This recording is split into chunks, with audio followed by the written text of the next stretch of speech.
Good afternoon, ladies and gentlemen, and good evening in India. My lords, ladies, distinguished guests and colleagues, welcome to the second of our Pioneers Fireside Chats. I'm Jane Falkingham. I'm Dean of the Faculty of Social Sciences here at the University of Southampton. I'm also a Professor of Demography and International Social Policy. And it's a great honour to be welcoming you in a period of our history which still remains uncertain. We're still in lockdown. We're still unable to hug our loved ones, and we're still operating in our bubbles. But the good news is that 18 million of us have had our first jab, and the government has promised us that all adults will be vaccinated by the end of July. And although we cannot meet in our offices, pubs, gyms or clubs, and cannot get our hair cut by a professional, and cannot invite you to this wonderful university, we can at least still meet virtually and enjoy each other's company. And for the next hour or so, we'll be hearing from the first and only minority chair of the British Medical Association, the Union for Doctors, Dr Chaand Nagpaul. Before I introduce him formally, I wanted to let you know how excited we are here at the India Centre. And in a moment, I'll be handing over to Barnie Choudhury. But before he can accuse me of, in journalism terms, burying the lead, I wanted to share with you an exciting piece of news. Colleagues, I'm delighted to let you know that in recognition of a wonderful human being, the project, the Pioneers Project, will now be known as the Ramniklal Solanki Pioneers Project. This is because of the germ of an idea that was first planted by the late Ramniklal Solanki. This pioneer opened the first Gujarat newspaper in the 1960s, working from his London home. He went on to found a publishing empire, the Asian Media Group, and today his memory lives on through his two sons, Kalpesh and Solanki, who are here with us today. It was a chance conversation between Kalpesh, Sailesh and the late Crown Court Judge Mota Singh that AMG realised we needed to do something to recognise the contribution of the South Asian diaspora to our country. It seems unimaginable that Professor the Lord Patel of Bradford then brought us together 2 years ago this very month. We met at the House of Lords, and Kailesh's passion, drive and enthusiasm inspired us to do something which has never been done before: create a partnership between the University of Southampton and the Asia Media Group and the India Business Group, so we can demonstrate how South Asians have influenced, stimulated and contributed to the richness of our country. We at the University of Southampton are proud to be partners, and we are grateful for the support of Rebecca Fairbairn, the Director of the UK-India Research and Innovation, and also to Amarjit Singh, CEO of the India Business Group. I'm delighted to say we have 10 pioneers who have kindly agreed to take part in our pilot project, and once the lockdown is lifted, we'll be working hard to bring their stories to you. From industrialists to sports stars to artists to community activists, our fervent hope is for the first time this project will truly do justice to those who may not have got the recognition they so richly deserve. Recognition in telling their stories, of course, but recognition too in terms of sociological and anthropological aspects, examining how and why their lives have affected Britain and what the impact that has had on the lives of others. Speaking about how our lives have been affected, you may have read the report published on the progress being made to understand and tackle COVID-19 disparities experienced by individuals from an ethnic minority background. This report was published just yesterday, and the good news is that comparing the first and early second wave data, disparities have improved for some ethnic groups, including Black Africans, Black Caribbean, Chinese and Indians, but unfortunately they have got worse for Pakistanis and Bangladeshis. You may know that at the University of Southampton, we are helping with research into the pandemic. And I'm delighted to say that last week, UKRI announced a 2.5 million programme of research into the impact of COVID-19 on physical activity and nutrition within BAME communities. And our own Maria Stokes, who's Professor of Musculoskeletal Rehabilitation, and Professor Sabu Padmadas, who's a Professor of Demography and Global Health, are part of this new consortium, which will be looking into research in this area with colleagues from across the UK. So it's apposite that today's fireside guest should be a pioneer whose career crosses at the coalface. In 2017, Dr Chaand Nagpaul became the first South Asian to chair the British Medical Association. He came to public prominence when he became the face of the BMA from the moment the pandemic hit the UK, as we saw in the presentation earlier. He urged the government to do more for frontline health workers and to have their backs. He pointed out that 90% of doctors who died from the virus were from minority ethnic communities. However, he has gone beyond the usual. Dr Nagpaul has pressed for proper protection of his members. Under his leadership, the BNA has carried out surveys to look at racial inequalities among Black, Asian, minority ethnic doctors. It has revealed a culture of fear, and Dr Nagpaul is determined to make sure that this culture changes. In a recent interview with Eastern Eye, he said, "What they've told us is they're much more concerned that if they do speak out, they may have repercussions, including issues around progression. That is not a health service of any of us want to be part of, where people actually suffer disadvantage by speaking up because of their skin colour. All of this needs to end." Colleagues, may I welcome Dr Chaand Nagpaul to the University of Southampton, and I've asked Barnie Choudhury to continue this very important conversation. Thank you. Thank you so much, Jane. Thank you for that wonderful introduction to all of us, and welcome to everybody who has tuned in to watch this important event. Before I begin though, may I congratulate AMG for its outstanding GG2 Diversity Conference on Wednesday and the accompanying awards last night. Both events were brilliant, and if you get a chance to see what took place, please may I encourage you to do so. And there is a link to our guest today, Dr Chaand Nagpaul. Chaand won the top prize at the awards. The GG2 hammer is presented to a person who has excelled in his or her field, shattering glass ceilings and blazing a trail for diversity. And this man deserved this. So Chaand, congratulations. And we'll be coming onto your achievements in a moment. But I was stunned by what the London Mayor, Sadiq Khan, said when he introduced you. He said, born in Nairobi in Kenya, he came to Britain when his parents and sister, when he was 7, shone at a grammar school in North London and did brilliantly at a top medical school. But when he tried to get onto a training scheme for doctors, he received 9 rejections in a row. He was shocked when he was told, "Your foreign sounding name is the problem." Are we talking about the Dark Ages here? What happened?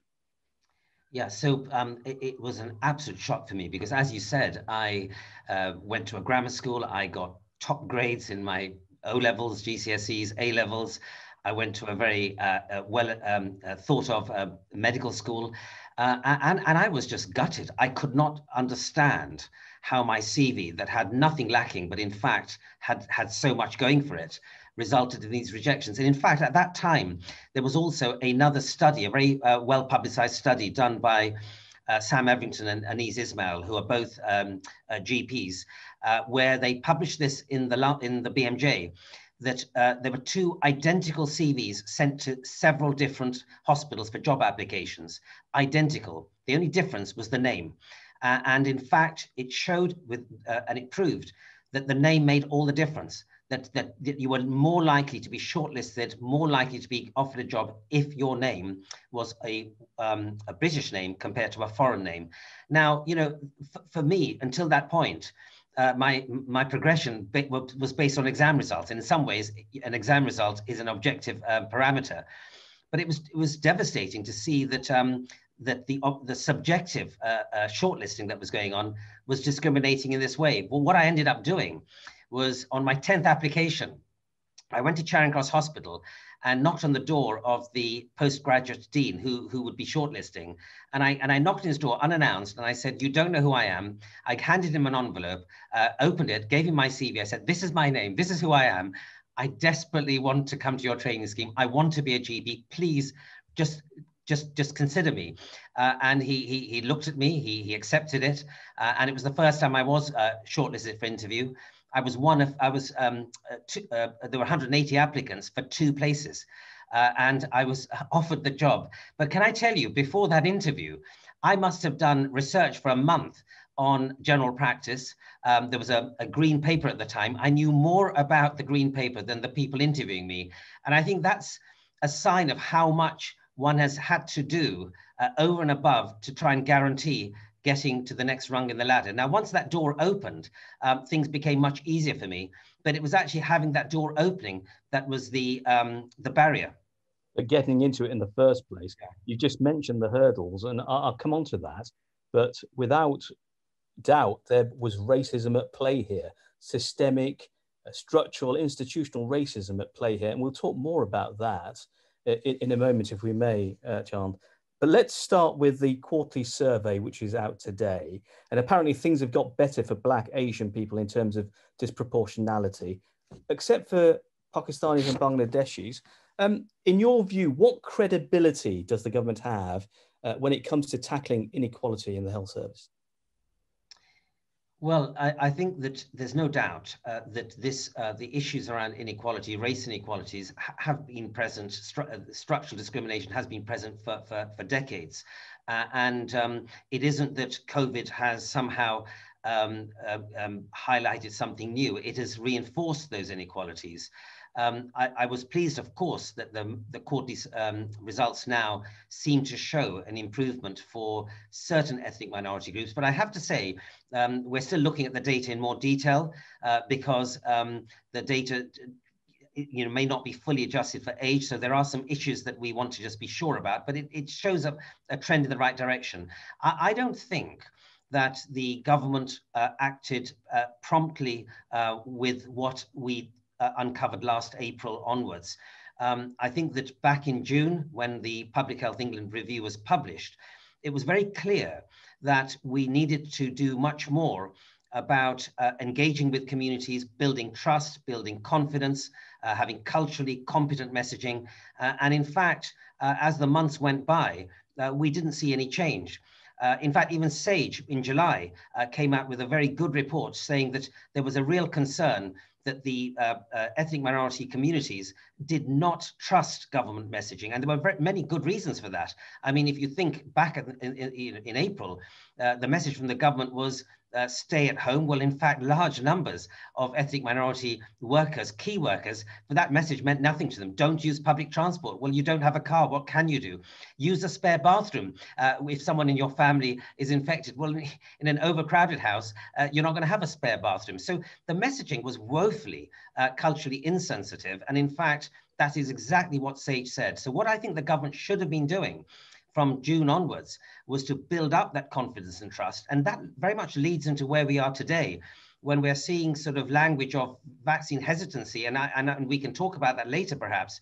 But I think this is a manifestation of a tardiness or a lack of addressing the root issues around commanding confidence, trust within our BAME communities in terms of the health messaging and in terms of the fact that they need to feel that the government has their back and is looking after their interests.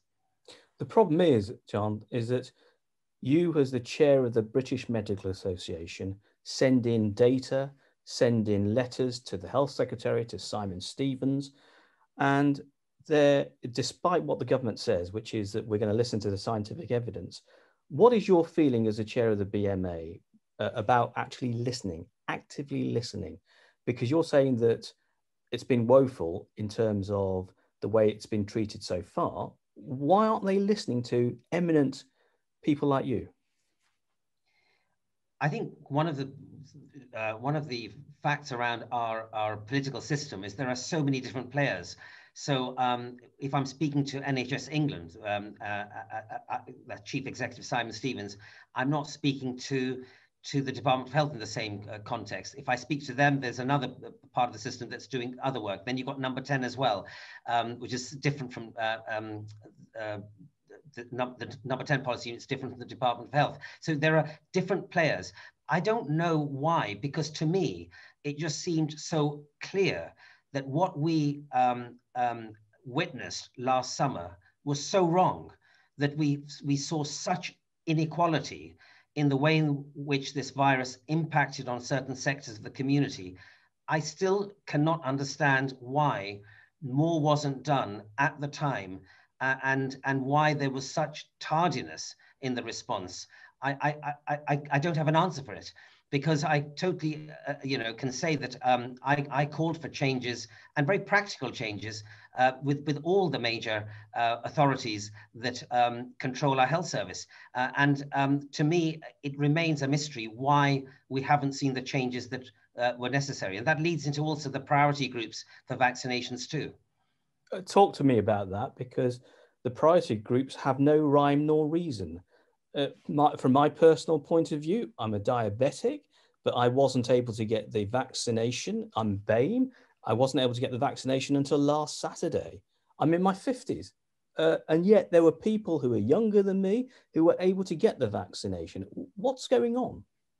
So I'll speak to the JCVI guidance first, which is that they did use scientific evidence around age-related risk. And in that regard, the priority groups do make some sense. They make scientific sense that if you're over 80, you're at much, much higher risk of death from COVID, and the other tiers that come below it. I think the real problem here is that it only looked at that those parameters. It did not take into account ethnicity. It did not take into account deprivation, which we know that people from a deprived community are twice as likely to die from COVID, which is what we knew in June. So this is not new information.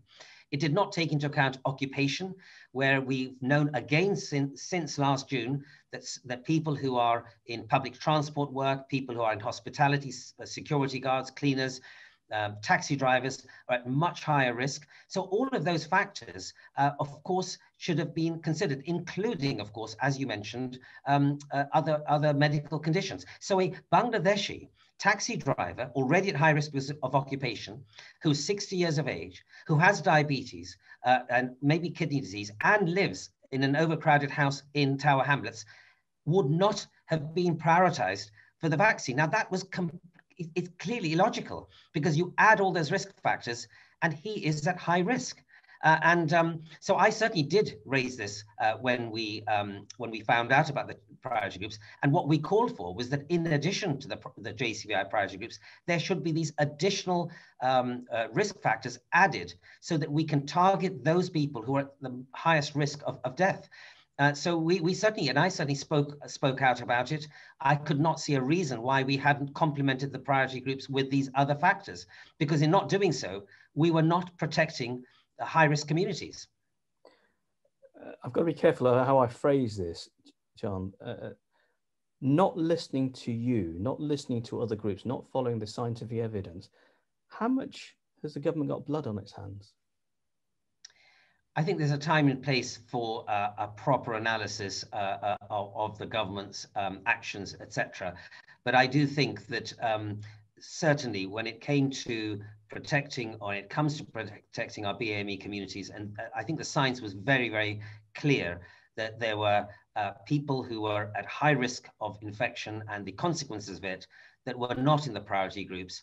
Now, the JCVI guidance has a couple of sentences that says that they allow for local flexibility to address inequalities as they relate to ethnicity. Those lines are there, but they're buried away in a document where everyone was chasing to hit the first 4 priority groups by the middle of February. That is what everyone was doing. There was no local flexibility being used, and I think that that was really unfortunate, because large numbers of people, and you've given your own example, were not being prioritized for the vaccine when they should have been. So the first of our chat questions have come through. I'm just going to break through and just ask that question. It's from Dr. Bindi Shah, who's part of the Pioneers, the Ramniklal Pioneers Project team. Intergenerational families, writes Bindi, among BME communities are seen as a problem in terms of transmitting COVID. Others would suggest that intergenerational families are a source of support for both the elderly, but also the young, and perhaps helps mitigate the mental health impact of lockdown and disproportionate impact of COVID. What are your views on that? So what I can say as a GP is I see, and I have seen, the real harsh impacts of isolation. And I've seen also the real benefits of community. I think it's widely recognized that part of well-being is being connected and having a sense of belonging and feeling that you have a social support structure around you. That's why the government has actually allowed social bubbles for people who are on their own. So we know that being part of a family structure is positive. It's good for you. I think that the issues around multi-generational households were much more about trying to, what should have been done is to try and address the circumstances so that you could protect people who are in multi-generational households. And that's where I believe the culturally sensitive messaging and approaches that should have been taken were not taken. Instead, it was portrayed as a problem. It was portrayed as if these were areas, harboring spread of infection, when in actual fact, multi-generational households and the support structures have been extremely cost effective to the nation. And if you just look at and I can tell you as a GP, the cost of even caring for people who are living on their own is huge. But what I do see in my own patients that we look after, a large South Asian population, is just the level of care that's provided, which is not costed for, but it's just part of a sense of duty in the way in which ethnic minorities operate as extended families. So I think the portrayal has been unfortunate, but more importantly, the right tactics were not taken in trying to protect these communities. So in fact, I come back to the taxi driver. So if the taxi driver does get infected and becomes ill, far greater risk of spread within a multi-generational household, and therefore we didn't take the right preventative measures. The other thing I would want to say about overcrowding is a manifestation of structural race inequalities. And I think, people are almost talking about overcrowding as if it's a negative attribute. Well, it's a product, for many people, of not having social mobility, of not being able to achieve career progression. And they have found themselves in circumstances of living in houses that are overcrowded. And that needs to be addressed as a priority. But we know the government has said in its first quarterly report that structural, institutional, systemic racism doesn't really account for the rise in COVID or whatever, or the diseases. What are your thoughts on that? So I was shocked when I heard that in September, end of September, because in actual fact, we have a real problem in terms of government messaging here, because in June, when we had the government's commissioned Public Health England report, the report was absolutely clear that structural racism was at the root of many of the inequalities that had resulted in disproportionate COVID deaths. That was in the government's own commissioned report from Public Health England. And then suddenly in September, we have a report that is saying the opposite.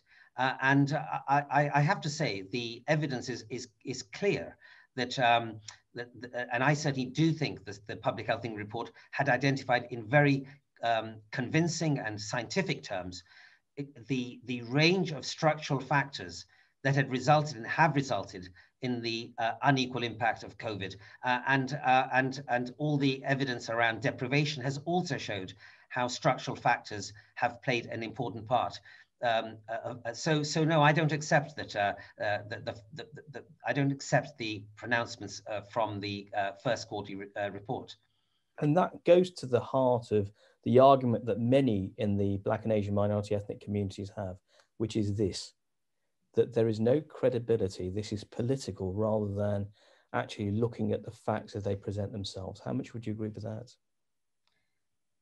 Sorry, how much I agree with the with people who are saying that this has become political as opposed to a health issue?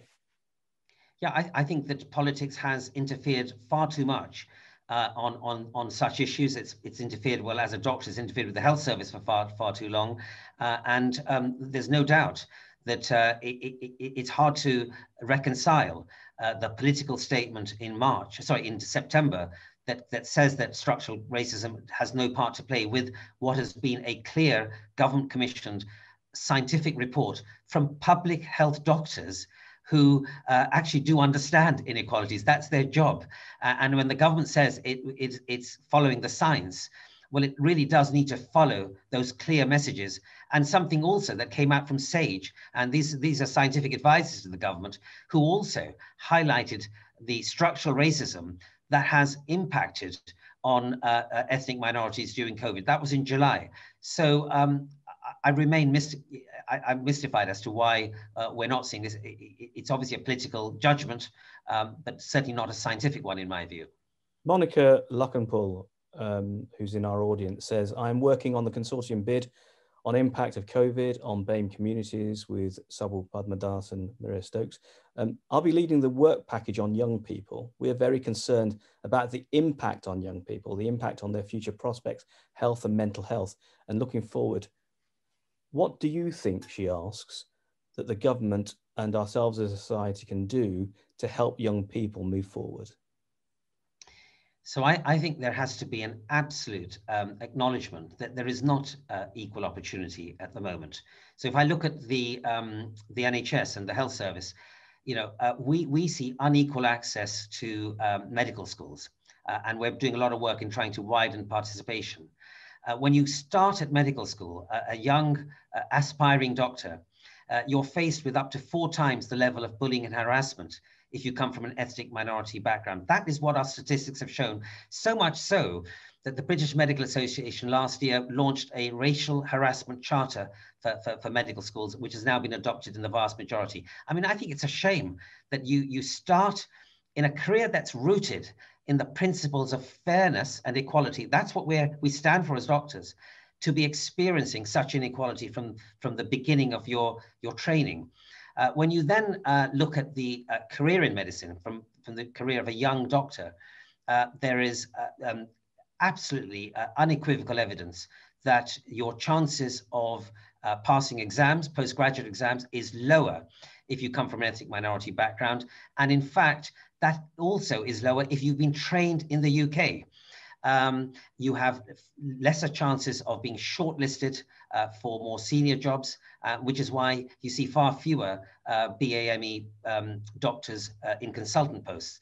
So you've got this differential right from an early age, and that is because of structural racism. There's structural inequalities. And when research has looked into this for the medical profession, it has shown there's absolutely no lacking of ability when ethnic minority doctors do not do as well. The reasons they don't do as well are down to factors of being not included. They feel isolated. They don't get the right support. They don't therefore feel able to learn in the same supportive environment. And these are all structural factors that make a difference. When you are as young doctors, you are twice as likely to be referred for disciplinary action if you compare to a white colleague. And again, it's not due to the fact that BAME doctors are making more mistakes, but they find themselves unable to speak out, less willing to be able to defend themselves, less likely to challenge. And our surveys have shown that the largest reason for that is that they feel if they do speak out and challenge, it may affect their career progression. So these factors need to be brought out in the open. They need to be addressed, and we need literally a cultural transformation in society that addresses this wrong. You know, you are making so many good points that the chat box is suddenly filled up. I just want to read a couple of things, and you can take the questions as one if you wouldn't mind, Chand. Shri Kandiyar says, congratulations on your personal achievements. Given that in every walk of life in the UK, we can only see white peaks of power, should we be surprised that this is the same in the NHS, both within and without? Reports, reviews in the NHS and in the police, but with little action. Professor Kailash Chand, who is a colleague of yours in the BMA, you mentioned about racial bias when you applied for jobs 30 years ago. Nothing much has changed, says Professor Chand. Nothing much has changed. The likelihood of minority ethnic candidates being appointed, as you've already pointed out, appointed from NHS shortlist compared with white applicants is at its lowest record rate so far, while our other key race equality indicators have not improved over time. And that's according to the NHS England's latest evaluation of progress. What else can be done is Professor John's question. And Solanki, who is with AMG and Eastern Eye, the executive editor, we've had numerous reports into structural racism in the NHS. Why do you feel nothing has changed? And here's a lovely question. If you were Simon Stevens, what would be the immediate changes you would make? I give you the wishing wand. Yeah, so I think the first thing is to be absolutely open that there's a serious problem at play. Because as Professor Chaand has said, the statistics speak for themselves. And they're really statistics to be ashamed of, because here we are 30 years on from when I first started out as a doctor, and we have not seen the changes that we should have done in this time. So I think that there has to be an open acknowledgement that there is structural inequality, that there is bias, that there is an impact that is negative on ethnic minority people, in my case, in terms of the health service, and being open about that is the first, because I don't see that being spoken of in those terms. I have to be highlighting those statistics. I shouldn't be having to highlight them. What Simon Stevens or what NHS England, what the government need to be doing is saying, this is unacceptable. We cannot preside over such inequality. You then need to get to the heart of the problem. And that is not about a tick box. It's not about saying, as we found during COVID, an exercise that said, we're going to just now risk assess everyone.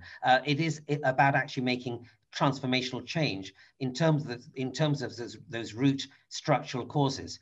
It is about changing people's mindsets into believing in equality as a virtue in its own right, not just correcting a wrong, but actually valuing diversity and recognizing the positive impact it brings to our health service.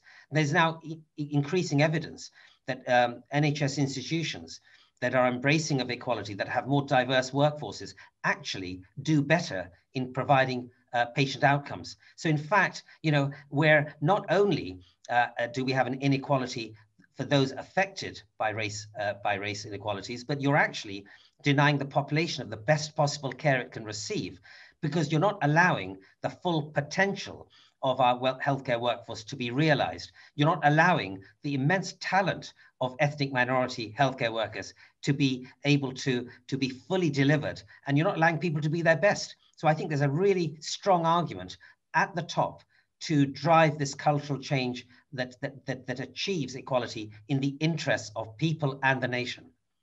Can we go to vaccine hesitancy, which we mentioned early on in our conversation? Why are certain minority groups failing to take up the vaccine? Well, I don't like the term vaccine hesitancy. I don't believe that any ethnic minority person I've met is hesitant about a medical intervention that may save their lives, that may save the lives of their family member or their community, especially given they've seen the devastating impact of COVID. I think what we are witnessing is a lack of trust, a lack of confidence in government messaging that has existed throughout the pandemic. And as I said earlier, we knew about this back in June when Public Health England highlighted the need for culturally competent messaging, and I believe that we didn't, or the government didn't, address that at that moment in time. And now we're seeing the impact of that lack of trust and confidence, and we're calling it vaccine hesitancy. That's just not correct. As a GP, I can tell you that when a patient loses trust in their doctor, it could just be a poor interaction. It doesn't matter what drug you give them. They're not going to collect it from the pharmacy. So trust is everything.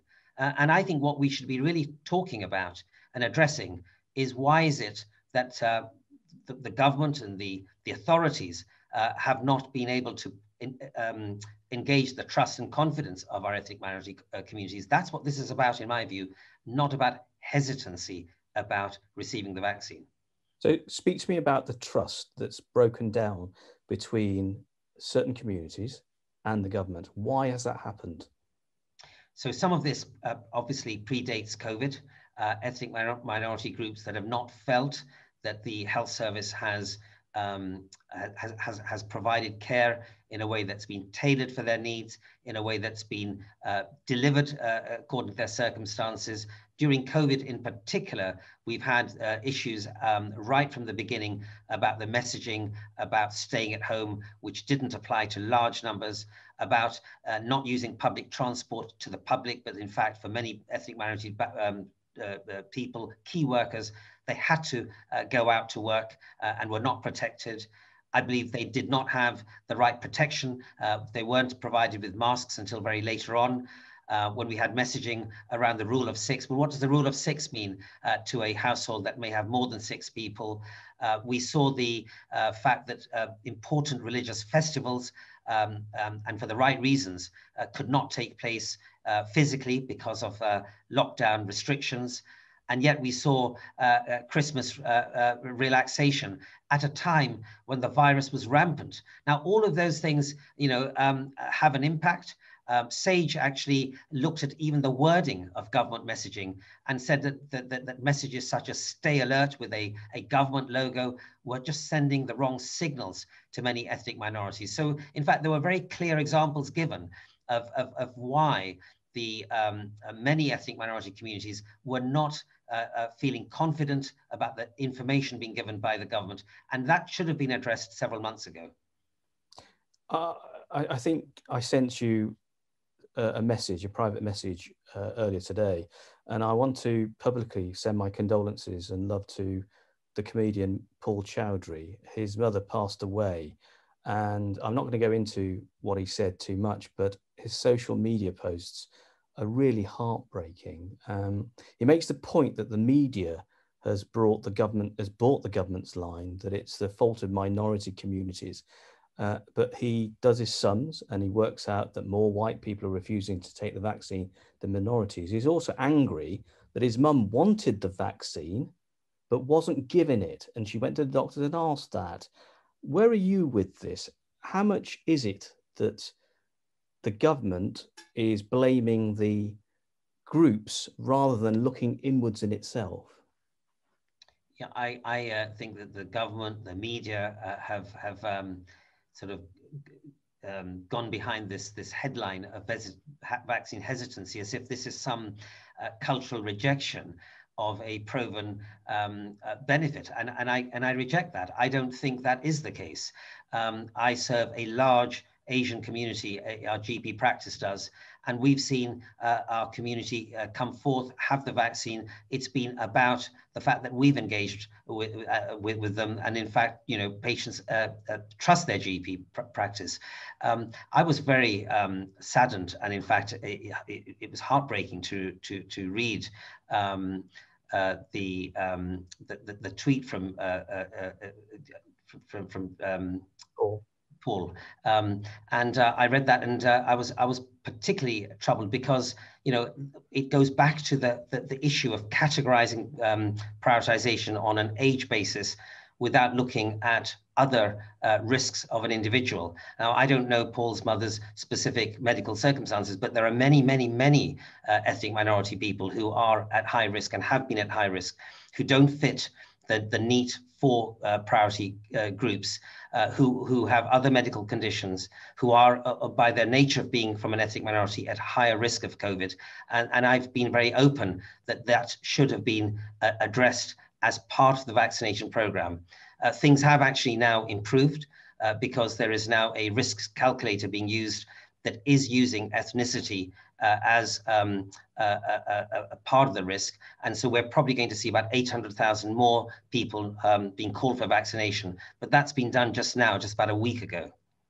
And when it comes to health workers who are refusing to take the vaccine, we have that earlier on with Professor Kamishkunti's report from Leicester, saying that Black and Asian people weren't taking it as high numbers as white people. What should happen to these health workers who refuse to take the vaccine? So I think that this goes back to what I said earlier, that there is a culture of inequality that pervades our health service, unfortunately. All the statistics show that. And large numbers of healthcare workers are, they're porters, they're ancillary staff, they haven't felt their authorities have treated them well. They haven't felt equally treated over the years. And I think that part of this is about this authoritarian approach of you need to get the vaccine, and it's about trust, it's about explanation, it's about reaching out, and I don't know how much of that has gone on. So you may be seeing the same phenomenon of not hesitancy of the vaccine, but hesitancy about perhaps the lack of or the lack of trust in the motives of vaccinating healthcare workers. So there probably, again, is the same reasons of not having culturally sensitive information and culturally sensitive messaging and engagement. And that's probably more at play. Chand, I could talk to you forever, and I'm going to open it up to colleagues on the chat in a couple of moments. Before I do, can I just ask that nobody makes statements but gets to the heart of the questions so that we've got more time to chat with you. I did promise that it would be a friendly interview, a chat about your childhood, and we haven't even got to that yet. So my apologies. Ritika Siddhartha says, is the government engaging with the BMA when it comes to the vaccine rollout? Right, so the BMA engages with the government, and we have been engaging with the government and NHS England throughout the COVID pandemic, and of course, prior to that. So yes, the answer is we do engage, but everything we call for, everything we ask for doesn't just happen. So for example, we were very clear back in the summer that we needed to have risk assessments for healthcare professionals, and in particularly to protect those from an ethnic minority background who we knew were at high risk. But I had to write about 3 letters and push for this for about 2 months before it became implemented within the NHS. So yes, we have dialogue. Sometimes our suggestions are taken on board quite rapidly, but that's, I suppose, the nature of a trade union professional association having discussion with the authorities like the government or NHS England. But you're all aiming towards the same thing. Why is there this fear? Why is there this apparent mistrust? Just because you're an association, just because you're a doctor and seen a doctors' union and therefore seen as the enemy? Yeah, I mean, this is one of the real problems we have, that sometimes the very nature of a call from a trade union is seen as being some sort of campaigning call, rather than the fact that actually, whenever I speak first and foremost as a doctor. I speak on behalf of the medical profession. And in fact, I speak on behalf of patients and the community. Throughout the COVID pandemic, I felt a sense of duty to make sure that we, as a profession, can look after patients and that patients get the right equal treatment. And so, yes, at times I think that is the reaction from government. But I also think that I find that the systems within the government to be complex. There are too many different players, and decisions take far too long to be made. And as a result, things don't change as fast as they could. So I think there are some systemic issues in the way the government operates in terms of the government, NHS England, and other players. Okay, so I'm going to open up the proceedings. Can we go to Nayan Patel, please? And then followed by Dr. Amrit Singh. Mr. Patel, if you could unmute yourself, or if colleagues could unmute Mr. Patel, and if you wouldn't mind making your question brief, please.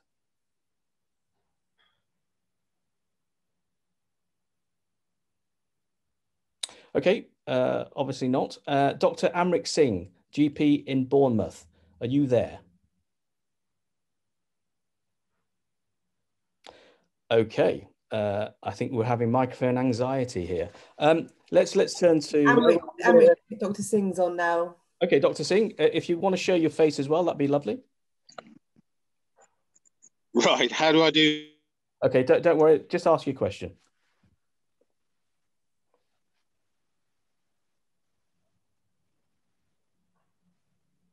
I think we've lost Dr. Amrit Singh as well. Let's turn to Monica Lackenpool, please. Do you want to ask your question? Yes, thank you. I'm a professor, a female professor, and what we're seeing is in the world of clinical academia, we're getting very few female Asian BME professors in academia. I'm just wondering what your thoughts are on how we can encourage more young girls, young women to actually follow that path, and how you feel we could be role models really for these young women, or what the BMA or the government could do more to help. Well, I think that your position, you are a role model in yourself. Congratulations, and you're absolutely right. There is actually, in our own experience in the BMA, there is a gender inequality, and BAME women are far less. They have far less prominence within the health service, and so there's a gender intersectionality between ethnicity and women. I think that role models are important, and I think the reason for that is that they really show people what is achievable. I was the very first non-white or BA ethnic minority chair of the BMA's GPs committee first. Never before had they even had an ethnic minority doctor on their executive committee. And in the 189 years of the BMA, the first chair of the association. But what I have found since assuming those positions is that many more have followed. And we now are finding more ethnic minority doctors who are holding senior positions in the BMA itself. And I think that needs to occur more widely in the health service. But I still think that some of the issues are around root causes. There are reasons why women in general there is an inequality in terms of enabling women to progress in their careers. So we do need to address those gender issues in their own right. And then you've got the added issue of ethnicity. And all of those issues around ethnicity are around the structural factors I mentioned earlier, that there's inequality right at the beginning, at the onset of a medical career. And we need to get to that first stage. And when you address those root causes, I think we'll see the sort of changes that we all want. What would you think of the idea of targets, so that we have 50% women in those higher positions, that we have 20% of Black, Asian, minority ethnics in those senior positions? How much would the BMA welcome that sort of targeting? So within our own association, we're actually having this very dialogue. In an ideal world, I think all of us would say we shouldn't need targets, because if we had a true meritocracy, if we had true equal opportunity, we would see the leadership positions representing the very doctors in our case on the ground. Now that's not happening. So as a result, we are looking as an association at ways in which to change that. And targets or standards or of numbers is one way of kick-starting the process. But I would like to believe that we would reach a point where that wouldn't be necessary, because we just have a fairer society. One of the things that we are doing at the BMA now, I've launched a national Black, Asian, minority ethnic forum. And that is involving doctors on the ground throughout the UK, where they have networks, so that they have advocacy, they have empowerment, they have a voice, so that we can challenge and we can make changes on the ground, not just within the top of the BMA. And I think those sorts of approaches, and then enabling and helping people to assume place, to get into positions of leadership. Those are other efforts that I think can make a huge difference, including having specific women groups to support the gender inequalities. Professor Cyrus Cooper from the University of Southampton puts in the chat, the culture is amenable to change, reverse mentoring, unconscious bias training, strong leadership. How much can we use the ICS transformation to enhance the EDI initiative? What does ICS mean? And I understand that EDI is Equality and Diversity Initiative. Well, sorry, can you hear me? Sorry. Yep. Yeah, well, the ICS is really, as part of the white paper, what does it mean? The integrated care system. Right, okay. It's a proposal which has come at the wrong time for all of us. But Chand, the question was really that we have made progress, as you and I both represent, actually. But The point is how to encourage cultural transformation without altering the principle of the meritocracy, and whether the sort of vertical integration that brings primary care, secondary care, social care all together can be used to encourage those cultural changes in a much more structural way. That was really the question. Thank you, Professor Cyrus. So the integrated care systems are going to be, or they are regional, the regional groupings of commissioners that are responsible for the organization of healthcare. And I think that what I was saying earlier is very much in keeping with what you're saying, that it's at that local or regional level.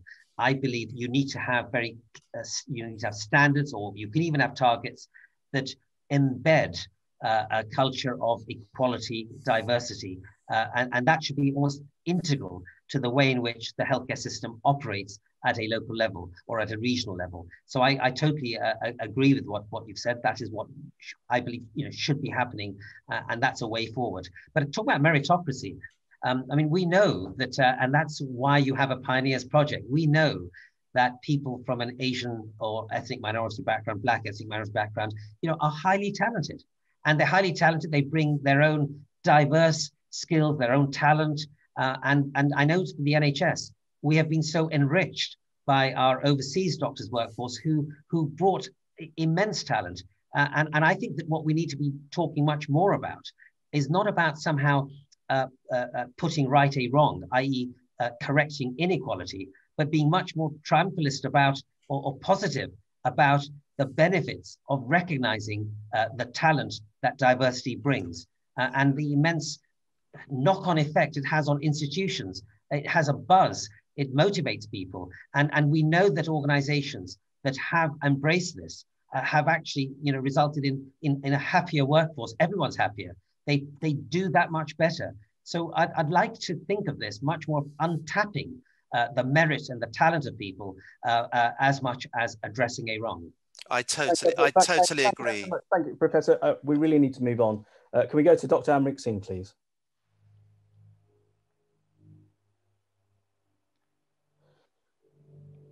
Dr. Singh? Hello. Okay, could you ask your question, please? Can you hear me? Yep. Please ask. Lovely. Chaand, a fellow GP, I'm very proud and wish you, many good, years as the chair in the BMA. I also went through the same channels as you did as a child or youngster. In the 60s, I went to the grammar school, and there were only two individuals there. Yep. Sorry. Look, we're you want the question? Please.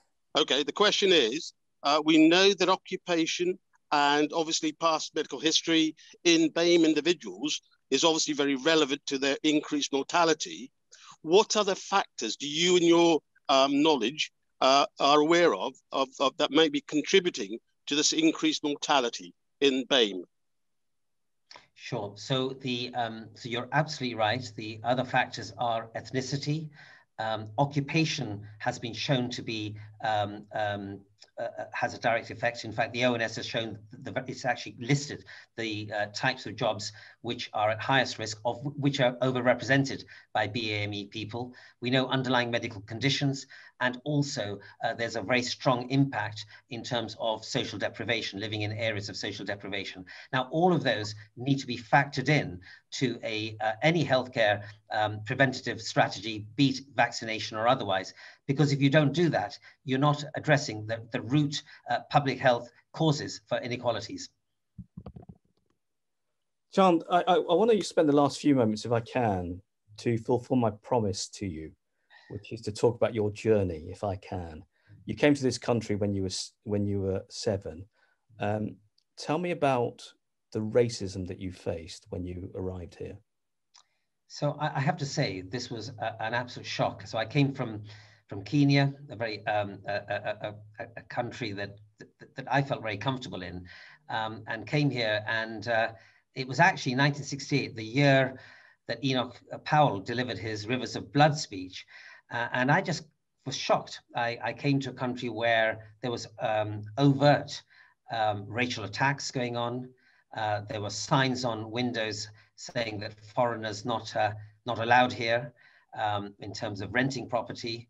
There was the National Front. So it was clear that racism wasn't hidden. It was out there in the streets. I think that I realized at the time that I had to fight to progress as a child. I had to accept, in fact, there was no other choice. We'd moved here. And I think one thing that I realized was that academic achievement meant that I could progress, but that was because we were being judged on exam results. My biggest shock was, as I said, when I applied for a training program for general practice, where suddenly the racism became so obvious to me because my name counted as being something against me.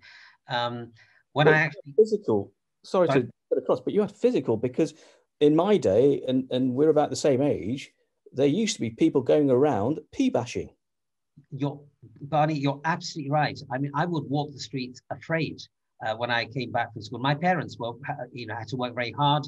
They both went to work in central London. They left before I went to school, came back well after I came back to school. I had to be looked after by one of the other tenants in the house after school. But even walking back home from school, I used to be afraid because, of course, racial attacks, pea bashing, as you put it, was rampant at the time. And that is my earliest experiences of coming to the UK. Obviously, that never leaves you. But as the years have gone by, I'm pleased to say we don't quite see that type of overt racism now. It's not accepted, which is obviously a positive thing. But I have to say that even when I first entered the British Medical Association back in 1993, when I attended my first conference, the BMA is a very British institution. It's been there for 189 years. And I did find that the way to progress, and something I learned throughout my whole career, was always having to work that much harder, always having to do that much more, to be that much better, to reach the same rung in the ladder. So whilst we do see people like me and others who have achieved, I have to say, we should not have had to work so hard to have achieved. We shouldn't have had to do that much more work. You know, I used to have to prepare for my conference speeches at the BMA, probably a tenfold more than anyone else. It was so well researched. You really sort of got to the point where you'd say, you can't ignore me. I'm that good. You can't ignore me. You shouldn't have to do that. And I would really hope that when I look at the generations that follow, they don't have to work. They just, their talent, their merit should speak for itself. But so my heart goes up to sorry? Imagine what your parents had to go through. Imagine, you know, the doctors before you, the generation before you, what they went through. And I think you acknowledged that in your acceptance speech last night. Yeah, absolutely. If there's one thing I can say is I salute, I'm inspired by the generations of doctors and healthcare workers who the NHS owes its existence to. Because ethnic minority doctors were the migrant architects of our NHS. I, as a young doctor, would meet others who had literally 40 years ago put up a nameplate on an end of terraced house as a GP, worked in the most deprived areas, and have now built up large medical healthcare centers. I've met doctors who have worked in the most undesirable areas where no one else wanted to work back in the 50s, 60s, and they've made significant careers for themselves. But actually, as I said, doing the jobs no one else wanted. They've done rotas that have been hard, much harder to fulfill. They've really toiled, and our health service does owe them a debt of gratitude. My tribute is to them because they actually have given me perhaps the biggest inspiration that I've felt in my career, because they have been the heroes to me, and they have actually provided me with so much support, encouragement. And that's what I feel in chairing the BMA. I feel that I'm in a way paying honor to them. But here's the thing, 180 odd years, almost 190 years of the BMA, it's taken them so long to have somebody who is of color to lead the organization. Yeah. What you've done is a pioneering effort and should be respected and should be recognized. Yeah, and I think we've said earlier that one of the important things is when glass ceilings are broken, what they do is they pave the way for others. And that's what today's meeting is about. That's what this project is about. And what I've seen in the BMA is more ethnic minority doctors holding positions of seniority. And I think that therefore we are seeing change, perhaps belatedly, but I'm pleased to see that change. I've got many more doctors who are holding chairs of committees in the BMA, and I hope that we will sort of see this change much more rapidly in the years to come. Would you have just a couple of moments to answer just a couple of more questions that I'm really wanting to let the audience know about? Are you happy just to hang on just for a couple of... Thank you, that's great. Chand, when you were young, you wanted to be a Grand Master chess player. Why is that? Yes, so I love logic. I really do, and I think chess is one of those unique games that is rooted in logical. But the other thing it does do, you have to think ahead, and I think that's been part of the political work that I do, the representation work. You do have to think ahead. You can't be good at chess unless you think several moves ahead and strategize. So it's a wonderful game. The other thing, of course, chess did is it transcends race or cultural barriers. And I was captain of my school team, and I was actually very good at chess. And that was an example of where success can be achieved through talent that transcends any other attributes. Now, here's the thing that I've got to ask you. You are very much outspoken, but you do it so beautifully. You chastise people without their realizing that you're chastising them. Where does that fearlessness come from? I think that I just feel that the most important thing in my position and other people who have positions of influence is to be true to the issue you're talking about. I really do not believe in playing games. When I speak to the Secretary of State, for example, or anyone else in power, I will always be straight. And I think the rule for me is just be true to what you believe in, and be true to the science, in my case as a doctor, and be true to the issues. And if you can be true to those things and feel you've got a clear conscience, that you are just speaking to the facts and what you believe in and what you think is right, that is what counts. And whatever comes afterwards comes. But I certainly have never approached this from a position of posturing or playing. I am in politics, but I don't see myself as a politician. And in terms of outside, when you are not being a GP, my understanding is that you love Ronnie Scott's. You know, I love music. I think music is a great leveler, in fact, and jazz is a passion of mine, and it brings people together from a young age right through to people who are very senior. But I actually love Indian music as well, and some of my most favorite music is fusion of jazz and Indian music, and some of the great artists that I've seen have come from both. But I think music is a fantastic antidote for the pressures in life. My only one regret is I wish I could play a musical instrument. I was actually gifted a saxophone on my 50th birthday. It's gathering dust, and it's one of the things I will do in my retirement is to play a musical instrument. And I'd like it before then, because when you come back, I'm hoping that you'll be able to play the saxophone for us. Final question. You have 1,000 LP vinyl records. Yeah. And not a lot of people know that. What's your favorite? My favorite? Oh gosh. Well, if it was jazz, probably my favorite album is an album by an artist called Miles Davis. It's called Kind of Blue. But equally, I have many favorites. And as I said, I like all genres of music and including many Indian classical artists too, like the flautist Hari Prasad Chaurasia, for example, who I will play in the mornings to relax me. So no, music is fantastic, and it's a great part of my life. Dr. Chaand Nagpaul, I could talk and talk and talk to you, and I could listen and listen and listen to you. Good luck with the British Medical Association's chair, and also for whatever you need to do to help all the country to get the vaccination, to get rid of this deadly disease. Let me hand over to Professor Jane Fortney. Thank you, Barney. Gosh, thank you, Chand. I've just sat here in rapture for over an hour, just listening. It's been a real pleasure to listen to everything you've had to say, but also a challenge.